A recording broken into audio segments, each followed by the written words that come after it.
The views, comments, and opinions of the following program do not necessarily reflect those of Morris Media Studios, MorrisMediaLive.com, or its affiliates. Listener discretion is advised.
Blessed resurrection to you. Welcome to Faith Without Borders. I'm your host, Pastor Kelvin Sauls.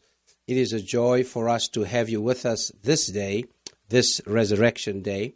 And as we gather today, we're looking forward to a transnational conversation with guests both from the United States as well as South Africa, just to see how we can come together and have a transnational conversation reflecting on purpose and power, the message and meaning of resurrection for time as this. A couple of weeks ago, there was a great commotion, if you will, emanating from the White House, where the president was talking about being focused by Easter Sunday, and then a lot of up in arms about that. But aside from that, we also had this notion that resurrection, or Easter might be canceled. Well, I got news for you, sisters and brothers. Resurrection Easter cannot be canceled.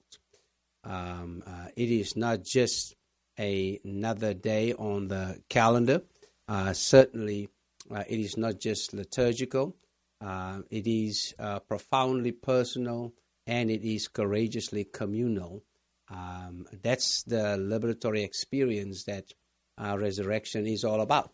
And so while the coronavirus certainly has kept us from gathering, in church buildings, it has really miraculously moved resurrection beyond church buildings. And so resurrection is happening, beloved. It is happening in you, it's happening in me, and it can happen through me as we continue to work together to make sure that Christ lives in us, and certainly Christ can live through us. And that's, in the end, what it's all about as we share in this opportunity. So we invite you to prepare your hearts as you've done this day and folk have done around the world, to rise with him and be the resurrection. Be the resurrection so that we can come together as communities of faith to see how it is that we can roll some stones away, roll some stones of discrimination away, roll some stones of oppression away, roll some stones of marginalization out of the way, some stones called racism and sexism, roll it right out the way so that we can enable folk to get up and get out and live the lives that God has for us. This is certainly a time for us to see how we can prepare for victory beyond the virus. And that's what it's all about. And so today, I'm going to have the privilege of talking with, some faith leaders from both the United States and South Africa, just to provide some perspective for us around, first and foremost, what's going on in their country, in their community, and then also to see how, as people of faith, we can continue to keep the faith.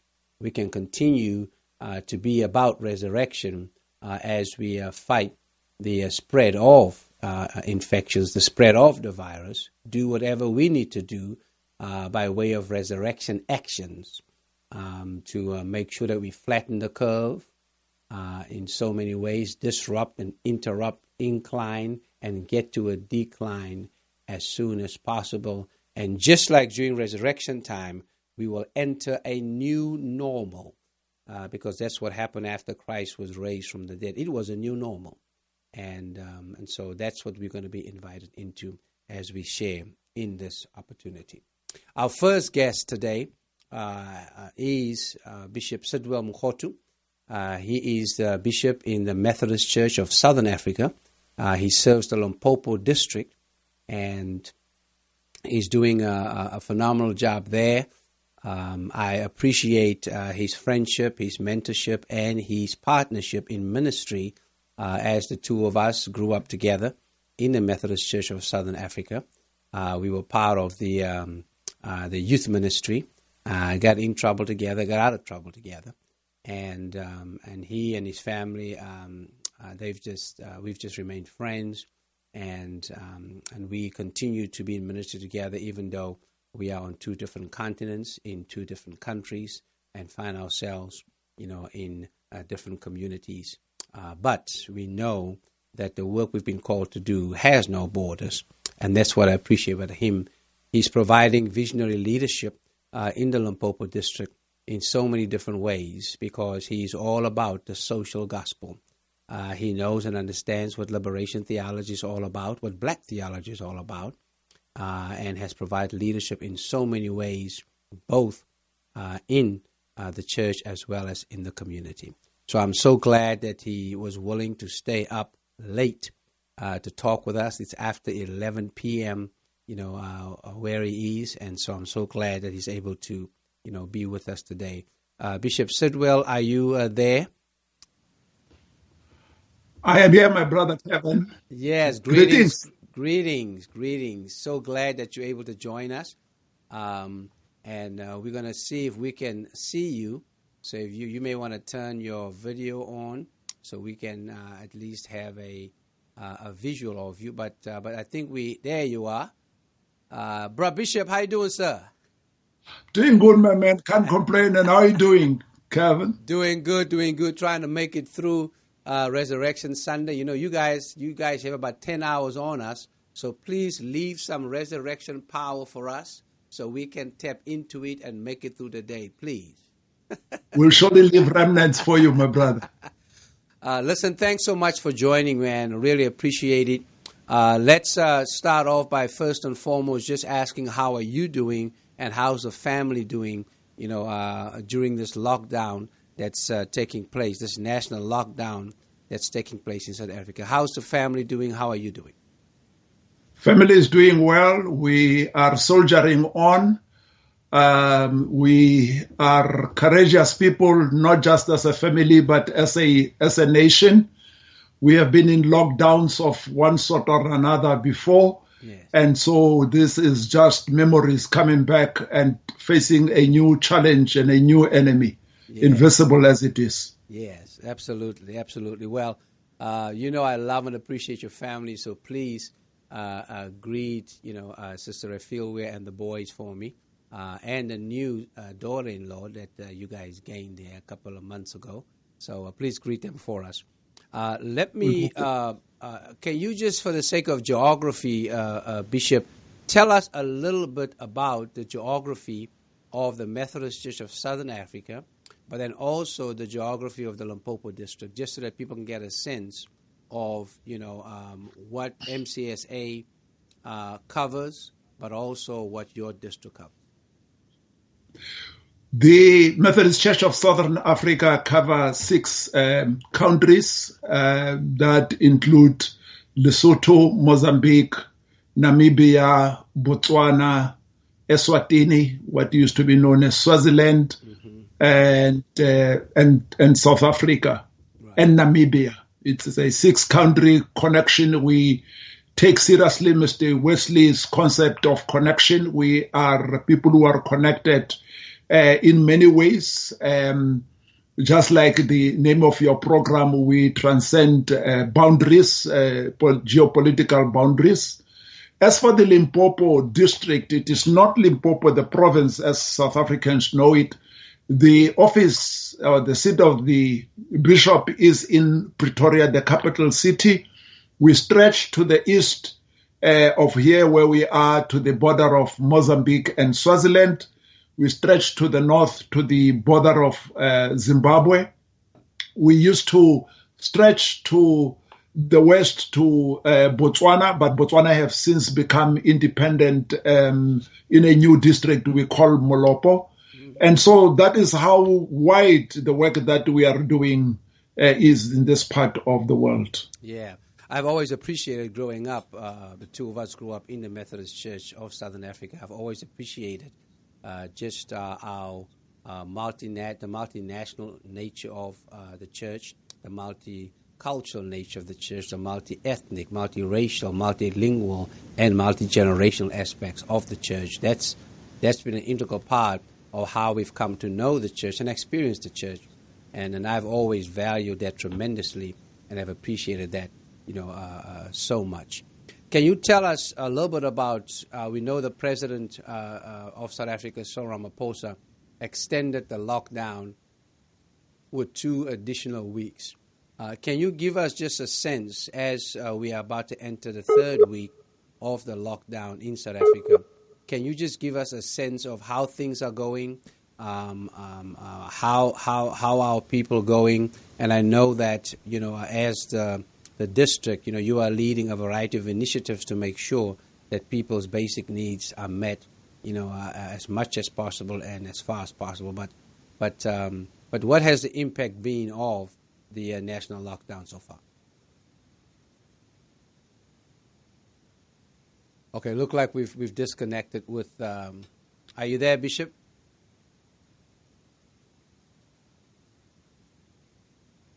Okay, we're trying to get Bishop back. While we do that, just to for those who might not know, South Africa is on a national lockdown.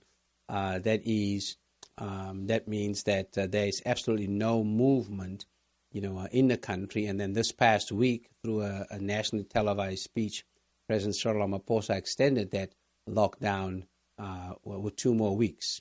And so later on in the program, we're going to have a medical doctor on, Dr. Mary Adam, to kind of talk with us a little bit about the medical aspects of what's happening with COVID-19 in South Africa around that.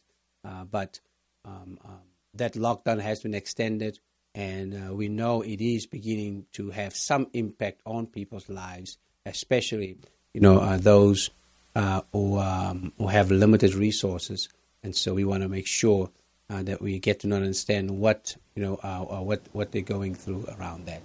Bishop, if we have you back, did you hear the question that I asked, or do I need to repeat it for you? I just ended where, apologies, this technology is trying to sabotage and being anti-resurrection, but it will not win.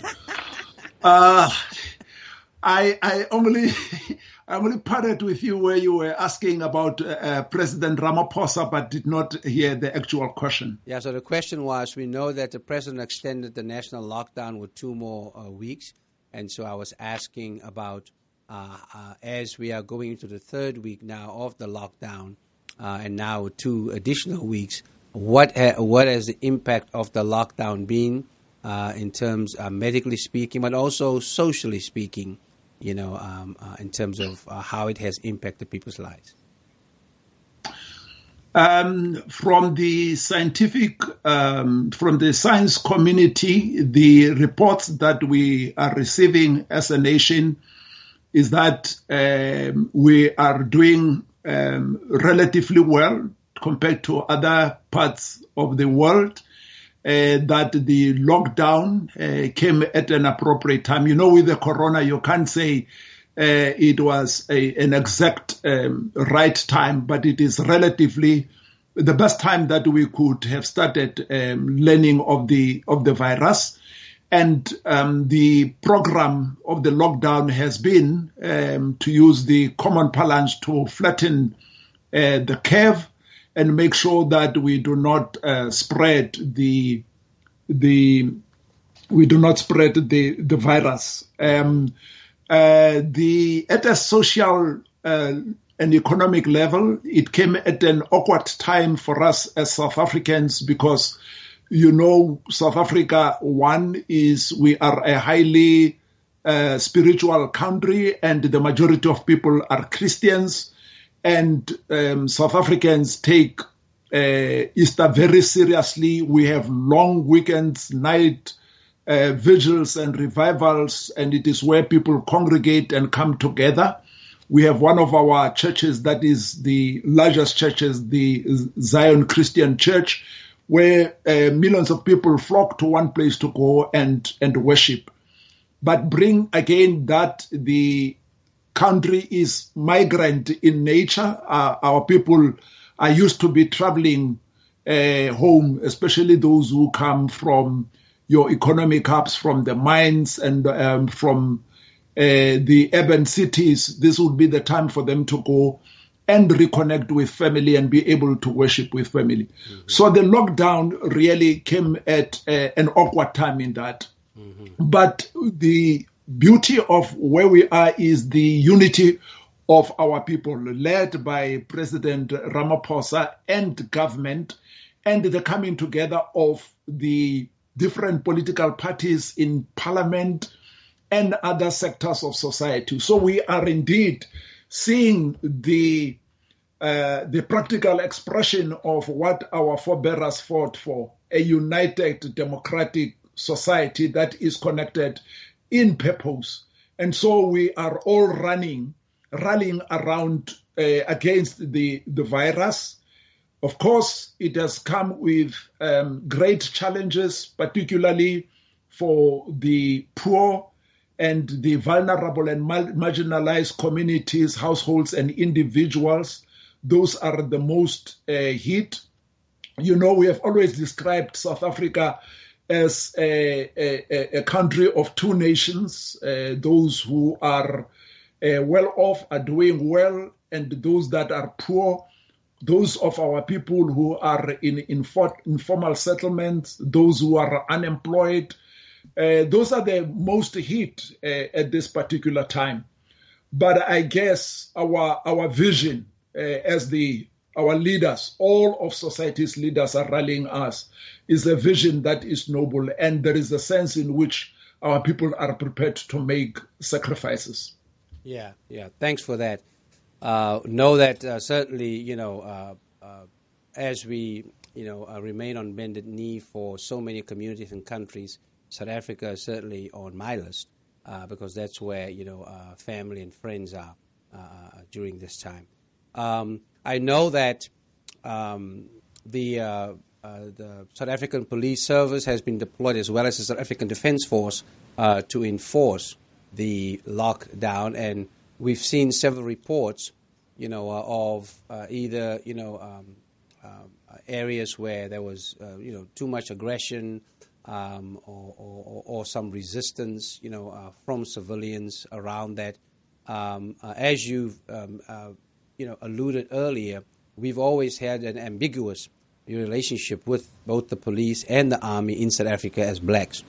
Now, they are basically the ones that will need to enforce this lockdown. Any thoughts from you as to how that enforcement piece is going, and how do we make sure that we balance safety, security, as well as the humanity of our people? Yeah. Of course, when President Ramaphosa addressed the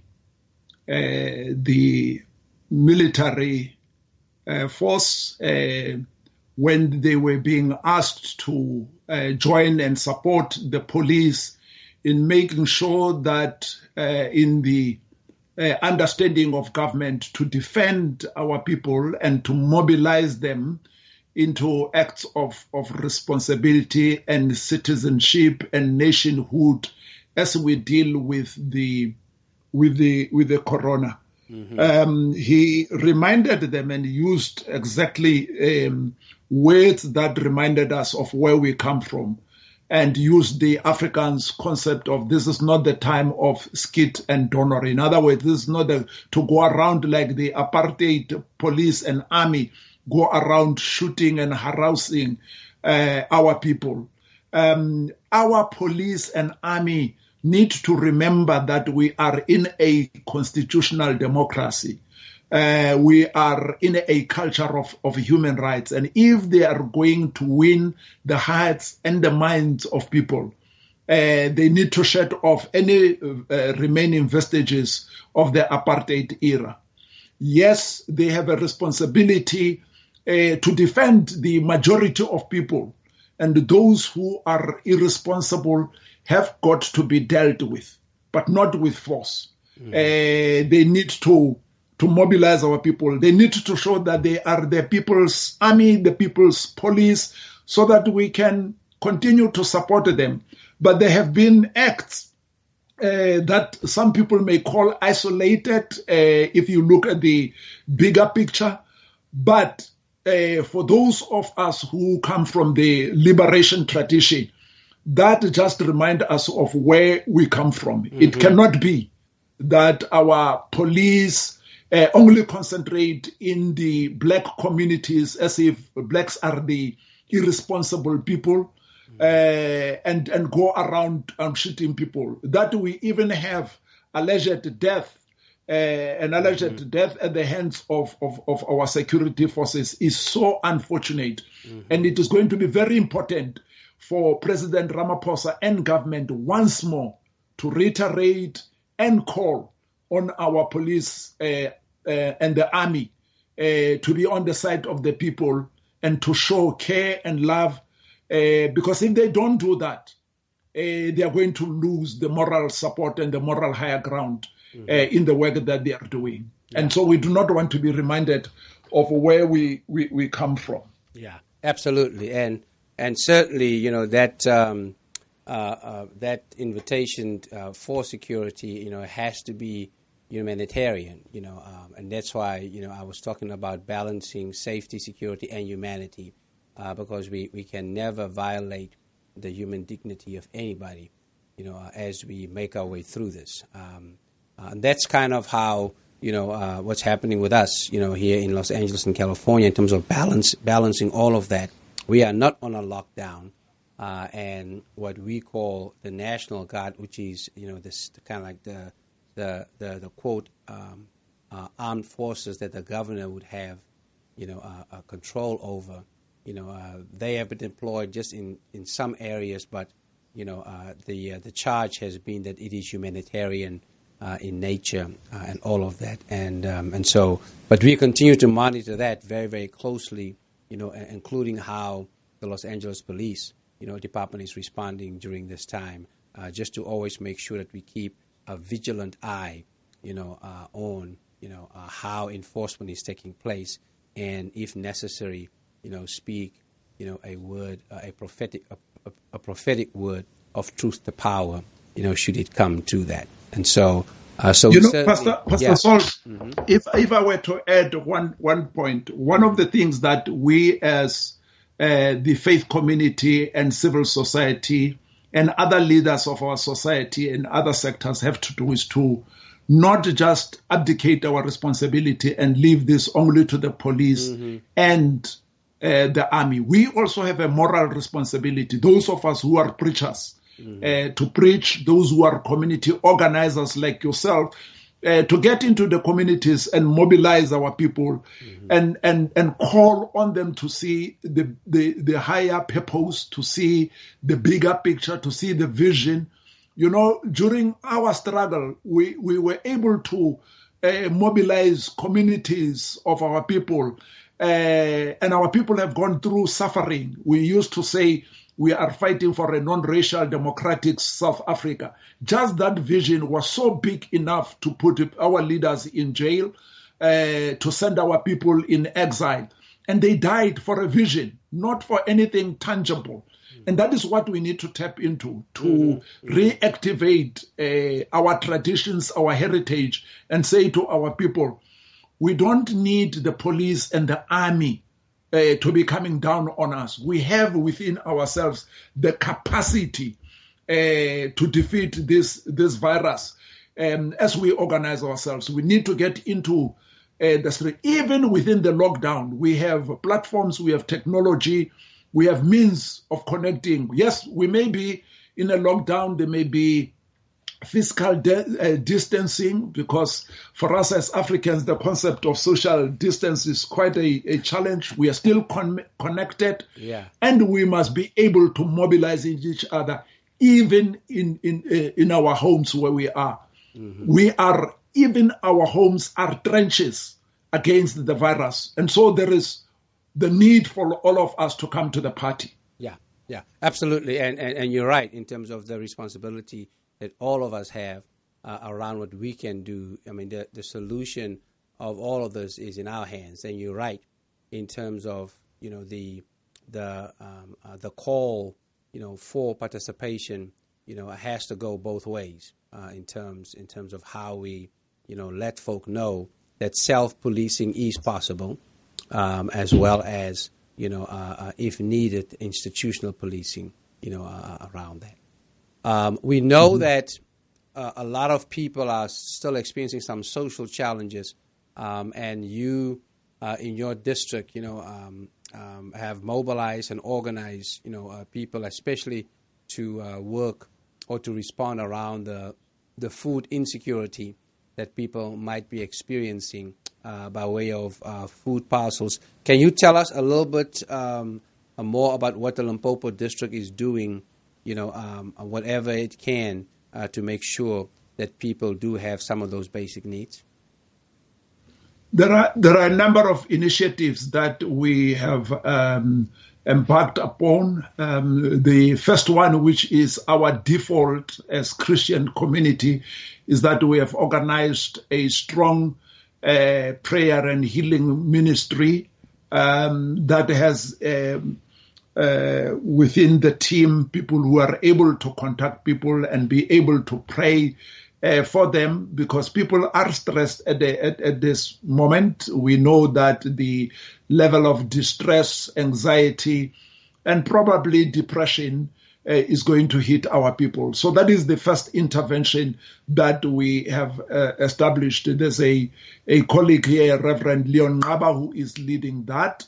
The second thing that we are involved in is our gender justice desk, led by a lady called Nondumiso Skotoi, is mobilizing both men and women and society at large. You know, there is a reported rise in gender-based violence. Yes. The police have reported about 89,000 reports in the last week.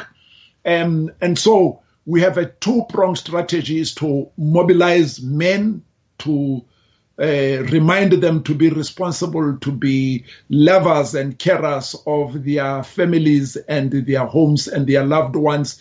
And we go around that saying that real men do not abuse men and women. And we are calling on men to be vulnerable and be able to cry out if they are feeling the stress, the frustrations of what the lockdown may have brought.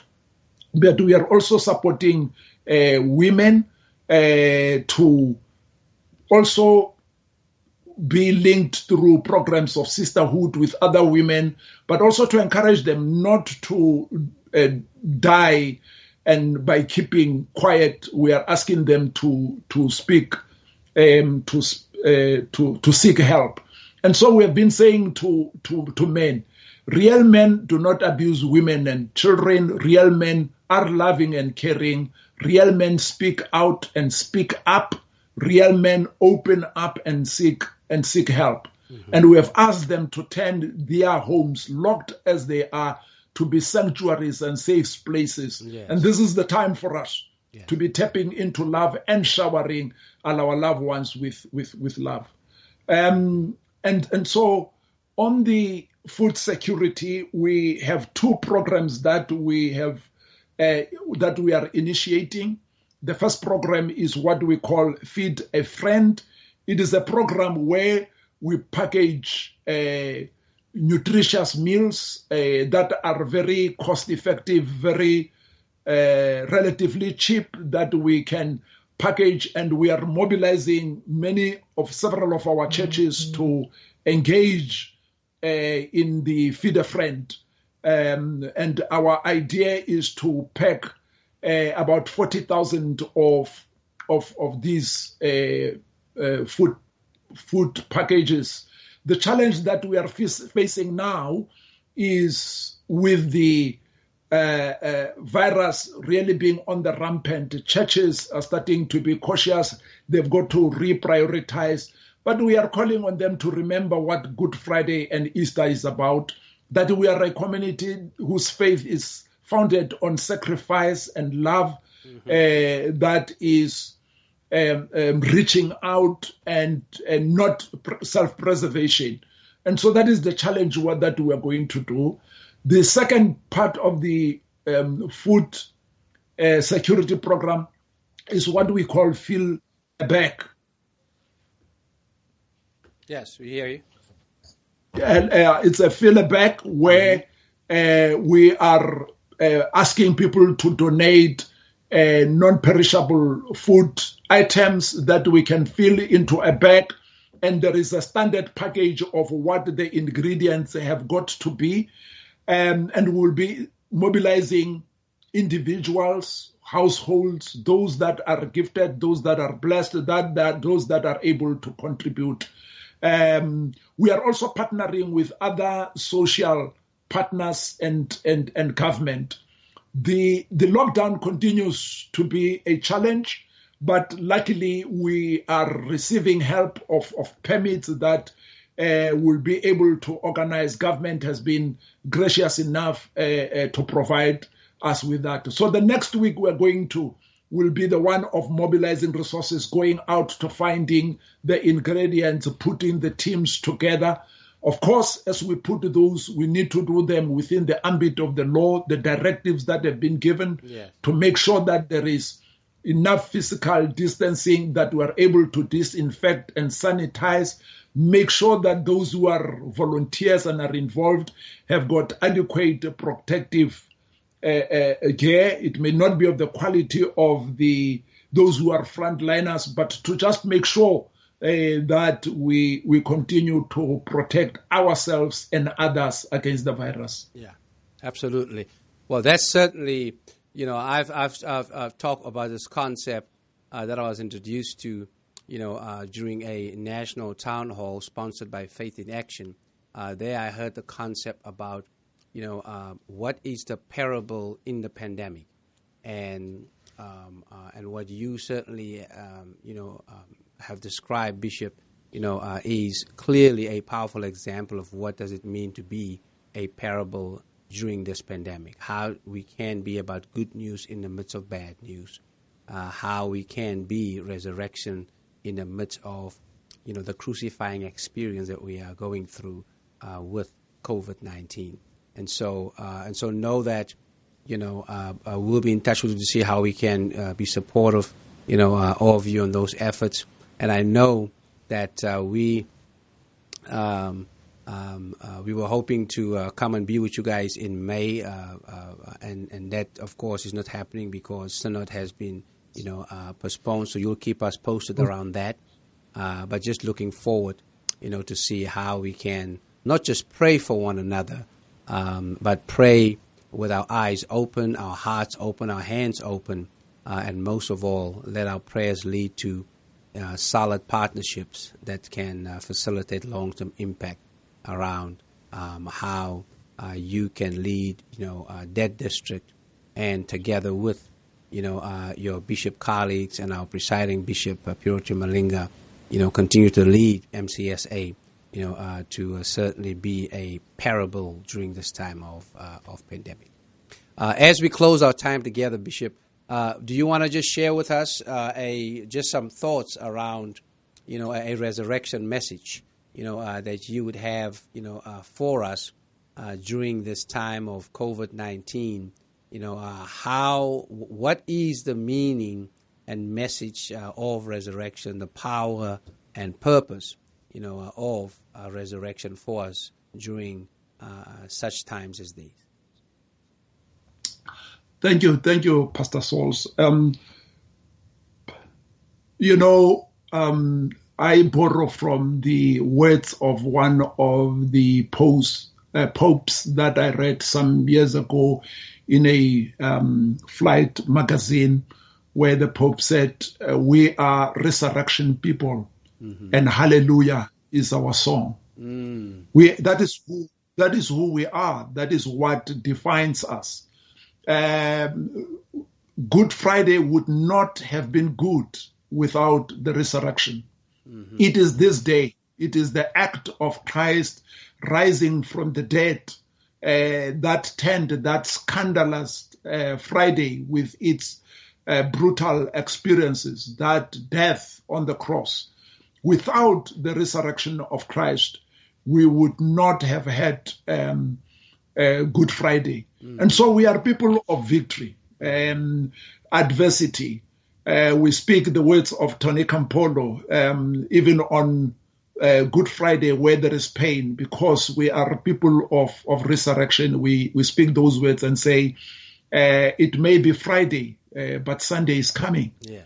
There may be crucifixion, there may be pain, but the hope of rising up like a phoenix from the ash is coming. And we in South Africa have tasted it. We know the resurrection, the crucifixion of apartheid. We know how brutal it was. Some people gave up. The apartheid system looked so powerful that it cannot be destroyed. But in the words that you are saying of partnerships, of collaborations, of alliances that are cross-border and that defy boundaries, we were able to defeat that great enemy.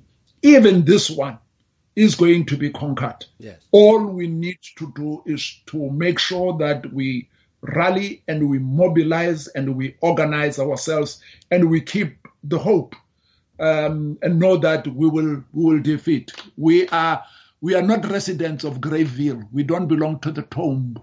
Tomb has been opened, and we are ready to march out and to conquer. Amen. Amen. There is victory over the virus, and certainly our faith provides that for us. Bishop Sidwell Mokgothu, as always, you've provided some deep theological insights, but not just that. As a man of praxis, you are practicing it, you're living it out, you're making it real, you're keeping it real, and we really appreciate that. I appreciate you for your friendship and your mentorship and your ongoing partnership. Thanks so much. Know that you, Refilwe, the family, and the entire Limpopo district and MCSA are in our prayers, during these times, as we, claim to be the overcomers that Paul, implore us to be in Romans chapter 8. So thanks so much. Be safe, be well, and the Lord bless and keep you. Thank you, my brother. We keep connected. Let's keep on soldiering on. Forward ever and backward never. Yes, sir. That's the slogan right there, man. You just gave me a flashback, Bishop.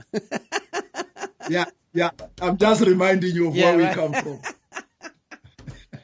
Thanks so much, man. Much love, and we'll be in touch. Thank you, Keller. Absolutely. Yes. That was Bishop Sidwell Mokgothu. We thank him. He's the Bishop of the Limpopo district in the Methodist Church of Southern Africa, doing a tremendous work there, and giving God thanks and praise for his leadership and for his partnership.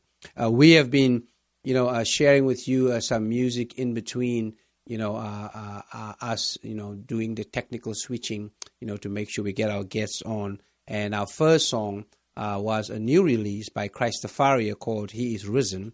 A powerful, beautiful song, bringing together, the reggae beat with gospel. And Christofaria, they're doing an awesome job around that. As we transition now, we're going to invite you to enjoy Nicole C. Mullen, and her song is My Redeemer Lives. Let's enjoy that song, and we'll be back on the next line with our next guest as we continue with Faith Without Borders.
Welcome back to Faith Without Borders. I'm your host, Pastor Kelvin Sauls. That was one of my favorite songs. I know my Redeemer lives, and just a beautiful rendition by Sister Millen. And the video is just powerful in terms of just bringing visuals to the words of that song. Really appreciate that. We had a wonderful time with Bishop Sidwell Mokgothu, and we're going to now go from South Africa to the state of Indiana and welcome to Faith Without Borders, dear friend and colleague, the Reverend Dr. Aleze M. Fulbright, who is the District Superintendent of the Central District of the Indiana Annual Conference of the United Methodist Church. Aleze, are you there? Here, can you hear me? Yes, I can hear you. Hello, great teacher. And I can see you. Now, Aleze calls me great teacher. I've always wondered why she calls me great teacher, because I don't know about all that great stuff, But appreciate you and grateful for you and your leadership and your ministry, in the Indiana Annual Conference. And so glad that you took some time, to just join us, to just bring some words for us, some perspective for us around, all that's going on around COVID-19. So very much good to see you, and welcome. How are you doing? How's the family doing? I am well, and all is well. This sheltering in place is giving needed opportunities for rest and renewal. I was just FaceTiming with my son, and he was talking about he's utilizing this time to better himself. And so we are still mindful of those who are dealing with and those who are on the front line. Perhaps if we shifted our perspective for those of us who are well and are able to shelter, how can we utilize and redeem this time for something better? Yes. Yeah, certainly, these are challenging times, and just also awesome opportunity for us to try and see how we can rethink who we are and how we can be about what God is calling us to do, reset ourselves to see, how we can engage, in precautionary, actions around interrupting that incline of infections, flattening the curve, and then, get to decline as soon as possible. That in itself is, an act of faith, in fact, an act of resurrection, if you will, as we look at this.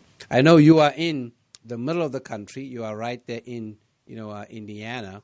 Can you tell us a little bit of what's going on, in the state of Indiana, if you will? But then, we'll zoom in a little bit to your district, to see, what's going on, in your district, and how are you leading with your leaders, during this time. But tell us about how things in, the state of Indiana. In Indiana, according to news reports, over 343 people have passed away because of this COVID-19. Mm-hmm. They are suggesting that over 7,900 have been tested, and over 2,600 have been tested positive. Mm-hmm. And so those are the current realities that we are currently dealing with here in Indiana. Regarding the church, what I can say is that I have never been more proud of the United Methodist Church in the midst of this pandemic. Mm-hmm. We have been able to lay aside our differences and come together in unity to make sure that we are able to be available for the least, the lost, and the last. Mm-hmm. We have had to rethink what it means to be church, that it is not in the buildings, but that we, the people, are the church. And many of our congregations have been spreading the good news of Jesus Christ over the last 3.5 weeks. And today, being Resurrection Sunday, was just a prime opportunity and platform to continue to celebrate the risen Christ amidst a pandemic.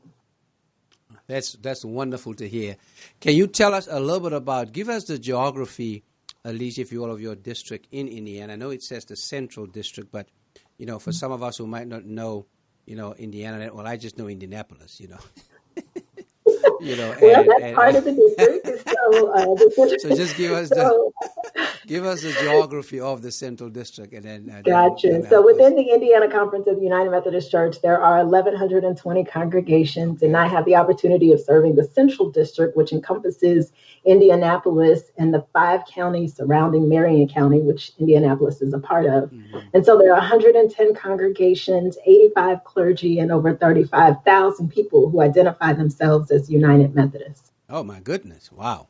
So how has this, invited, the 80 plus, clergy with their leaders, with their leadership and membership to basically re-envision, how to be the church during a time as this? Can you tell us a little bit as a district superintendent, how were you able to tap into, faith leadership or spiritual leadership, if you will, around, setting differences aside, to make sure that we are determined to do whatever we can to be about life, to facilitate life, and to prevent the loss of life during this time. Can you just share a little bit about how did you go about doing that, and then what are some of the initiatives that was birthed out of us now having to think different, do different, be different. Yeah. So when we first got news on March the 13th, so I began calling all congregations, just giving them an awareness that perhaps the governor was going to put the shelter in place, which meant that we would no longer be meeting in person, but yet that didn't stop the gospel message. Mm-hmm. And so in having those conversations, many of our pastors were filled with great trepidation, like, oh my God, all I know is the building. And so I felt it upon myself to encourage the encouragers. And so every day we have a Zoom at noon, for which I'm able to not only share resources and practical information, but also to share a word to and for them so that they can encourage their people. From this, we've been able to hear about the great possibilities. We have had a congregation that does a tabernacle service where, like the old school drive-in movies, they have been able to broadcast the message via a transmitter, and people are driving into the parking lot. They maintain the physical distancing. No one touches or hugs or anything like that. But yet the good news continues to go forth.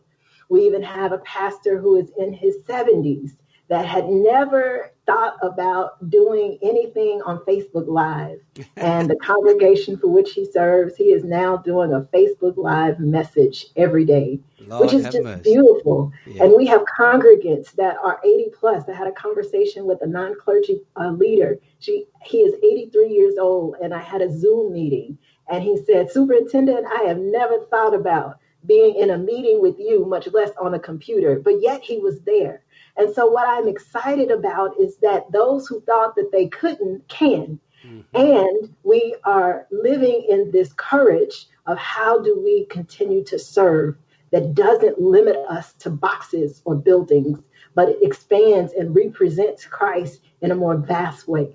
Yes, absolutely. And, people call this the great adaptation, and part of the great adaptation, of course, is adaptive leadership.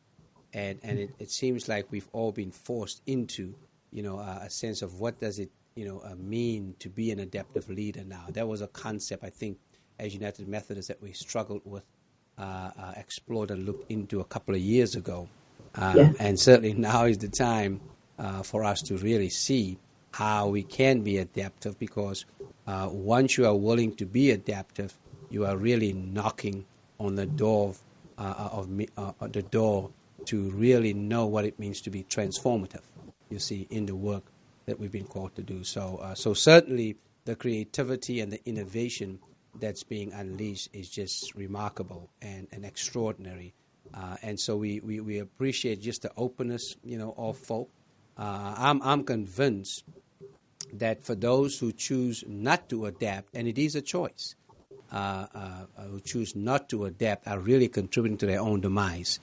Demise of their own lives, demise of their own congregations, in so many ways. We are, an adaptive people. We are an adaptive species.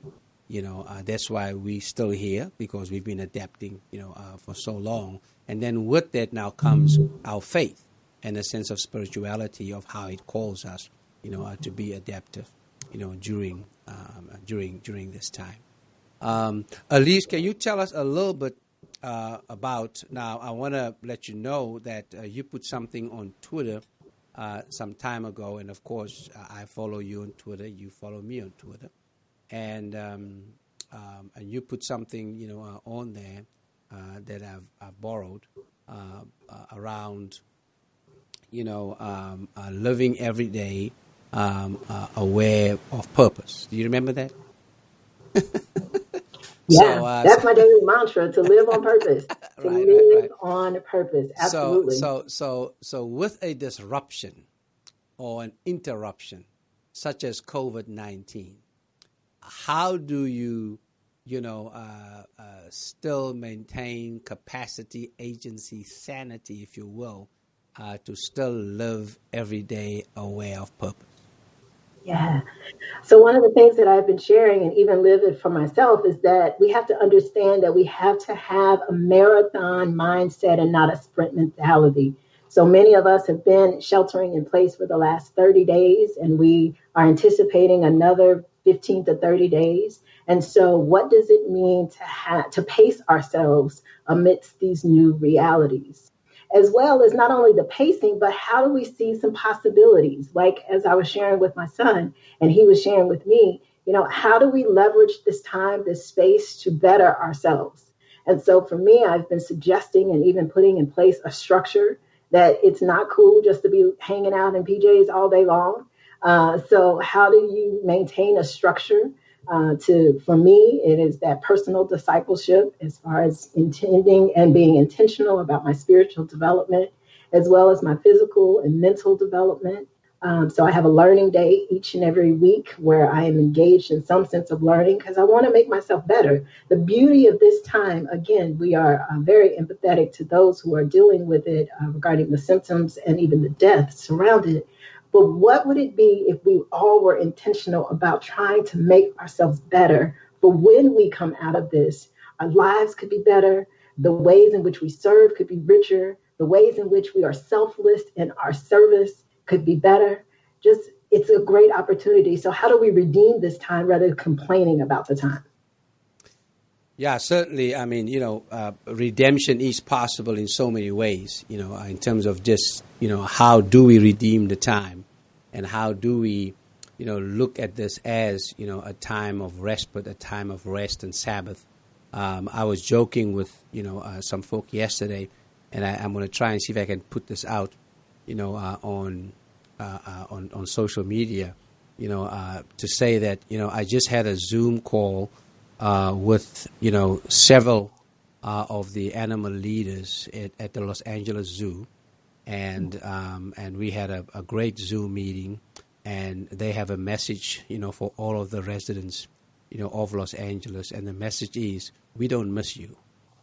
We having a good time. Y'all not over here bothering us. We kind of doing what we've always done without having to be bothered with y'all. And then I will end it by saying that the message is from Dr. Doolittle.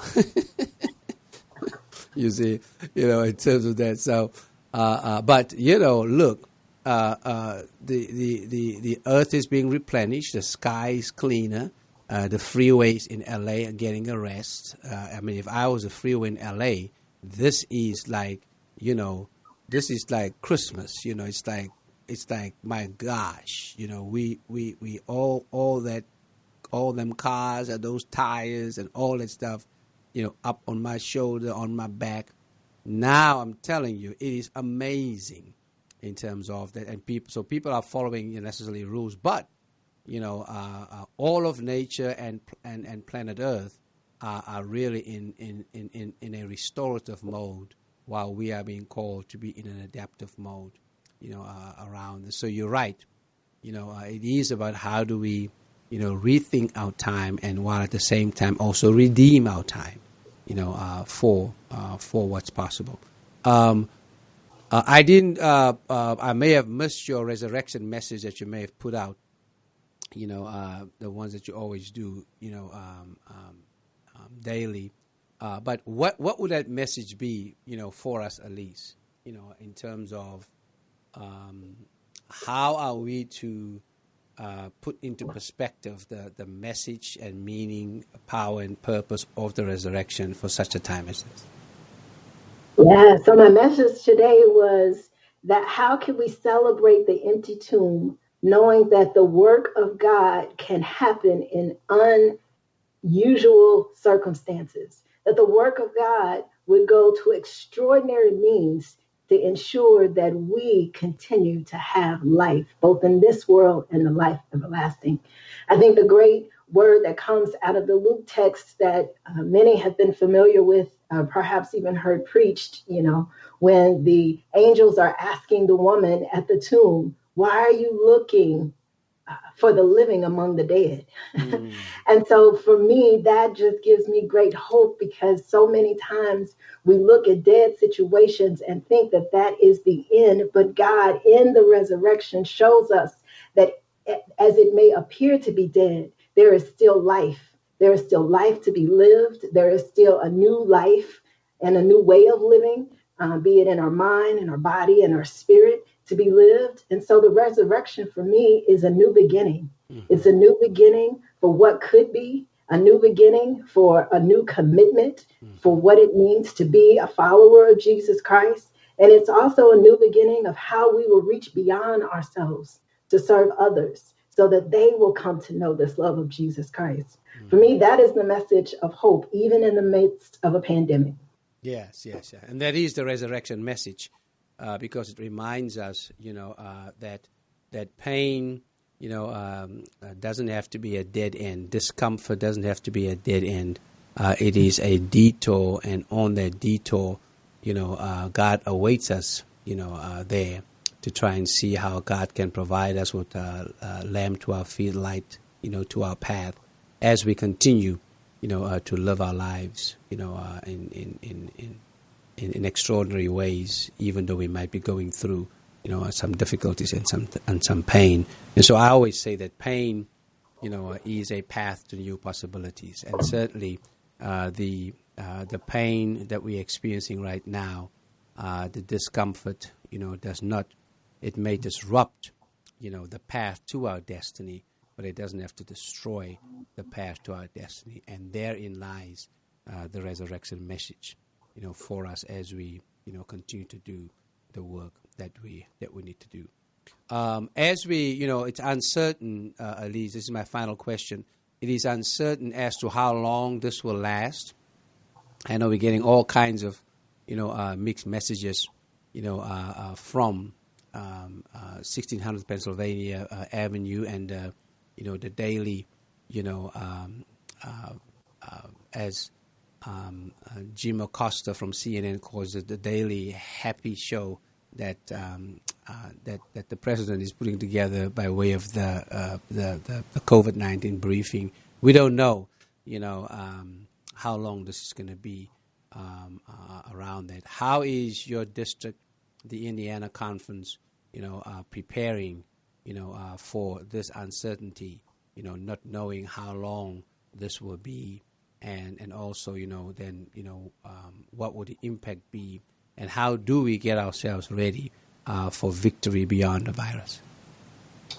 Yeah, so not knowing how long we're going to be sheltering in place, what I am encouraging the encouragers to do is to continue to be relevant in spreading the good news of Jesus Christ, because I think that we have a platform of many curious people who would not adorn our building doors, but they will check us out virtually. And so how do we continue to engage them in this message of hope? But also, many of our congregations have food pantries and closed closets. And amidst some of the economic downfall that this pandemic has presented itself, how do we continue to be there for those who are experiencing these hardships? And what the beauty I am finding is that there is great collaboration amidst our congregations, even across denominational bounds, where many of our people are coming together, sharing resources so that the greater good could be portrayed. And for me, that is the body of Christ, no matter what denomination that we are. And my hope is that this same spirit, this same kindness, this same compassion will extend even even when we are able to gather back together, that this moment in time will not be wasted, but it will help make us and mold us into the people that I believe that God is calling us to be, to move forward, even past this pandemic. So my hope is that the things that we're doing now, where we're all getting along, will continue when we meet together. Yes, and certainly this moment can and should be a movement for us, and we as Methodists knows what movement is all about, right?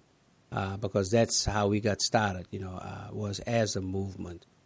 So we ought not to let this moment pass us by to try and see how we can bring meaning to the moment, allow it to become a movement of compassion, of mutuality, and of care.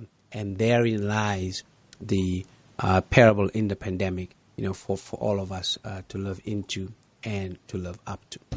Aleze, thank you so much for joining us. It has been a joy to see you and to talk with you, and know that you remain in my prayers and in my thoughts. You have my partnership as you lead in the Central District of the Indiana Conference, and grateful for the extraordinary leadership that you are providing with both the clergy in the Central District as well as the laity, to make sure that even amidst this disruption, we can still be about the business of making disciples of Jesus Christ for the transformation of the world. Well, great teacher, thank you for this gift. It has been a joy to see you, connect with you, and to share this platform. So blessings in all that you do, the great work where you are a champion for the equity of all people, and it just gladdens my heart that I get to know you. Thanks so much. Appreciate you too. That was the Reverend Dr. Aleze Fulbright. She's the District Superintendent of the Central District of the Indiana Conference of the United Methodist Church. So glad that I was able to catch up with her and invite her to come and join us. And she dropped some serious knowledge on us, and we really appreciate, her and the work that she's doing. We are, bringing together transnational perspectives around, what's the meaning and the message, the purpose and the power of resurrection in the midst of COVID-19, and I want to thank our guest, Bishop Sidwell Mokgothu, as well as the Reverend Dr. Aleze Fulbright, for sharing with us their thoughts and their perspectives and the work that they are doing with their people in their respective communities. It is commendable, and we certainly will continue to lift them up in our prayers. Before I share some last words, we want to lift up one more song for you to encourage you and to celebrate resurrection, not just Resurrection Sunday, but the resurrection movement, because we are a people of the resurrection. And here is one of my favorite ministers of music, and that is Bonita Jones. And she takes that hymn that so many of us know, Because He Lives, and she, does it her own way, and it is indeed a blessing. So here's Bonita Jones with Because He Lives, and I'll be back after that with some final thoughts as we continue with Faith Without Borders. Because He lives, I can face tomorrow. Because He lives, all fear is gone. Because I know,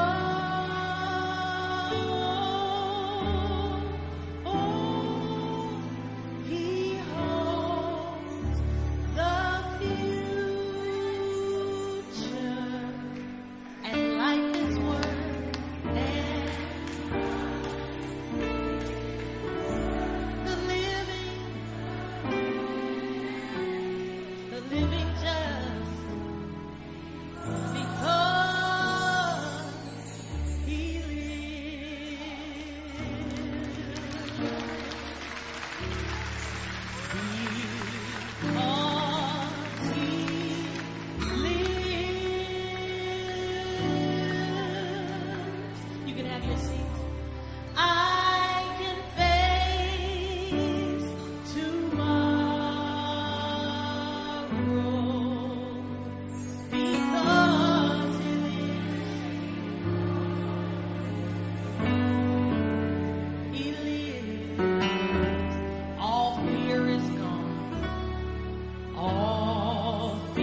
again. Because I know. Because I know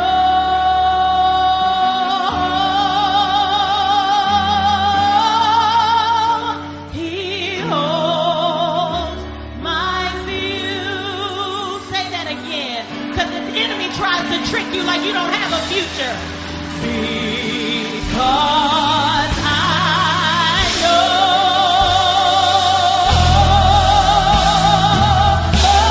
He holds my future. Say it one more time now over somebody else's life, your child's life, your marriage's life, your finances. It's because I know. I know. I know.